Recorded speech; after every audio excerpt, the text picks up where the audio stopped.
خوازایا جولمرگ قاسی بدوبونا خواه ده همان دمه ده به دولمندبونا جوره نباتان جی تناسین. یک جوان نباتان جی پنجاره کو بو جولمرگیان نباتا که گلک طایبته. به هاتنا بهار راجی پنجاره لسر چیاین جولمرگ خودایه در.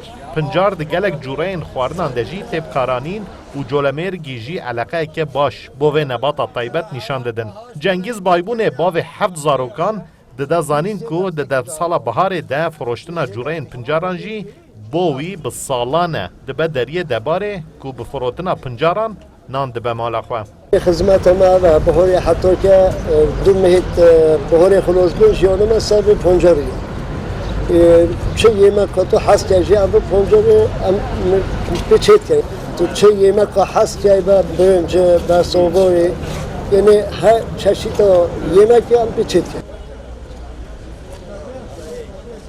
گلک نباتن طایبت و نافدار کود همان دمه ده جورین پنجاره نه ین وک، هگدان، ریواس، طولک، کرنگ، کاری، منده، سیابو و لوشه خوازای رنگین آجولمرگ ده خمدینن. جورین پنجاره ده خوارنین وک دوغوا، کلدوش و ترشک ده تین بکارانین.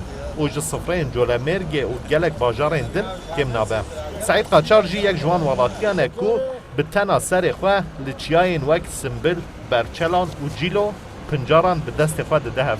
از چیای سمبل پنجاره ماژیکوی اینایا لیشه اینایا استیک اینایا اوا استیکه اوا هندش ما اینایا دست که جام تا پنجی مثلا سپیتی شوی اوا ساعت شوی ایکی دوی همش نیتی خود تالیکه ما مجبوریم بکن چه چنین نبودن عائله خود چطور نبخواین مجبوریم چنین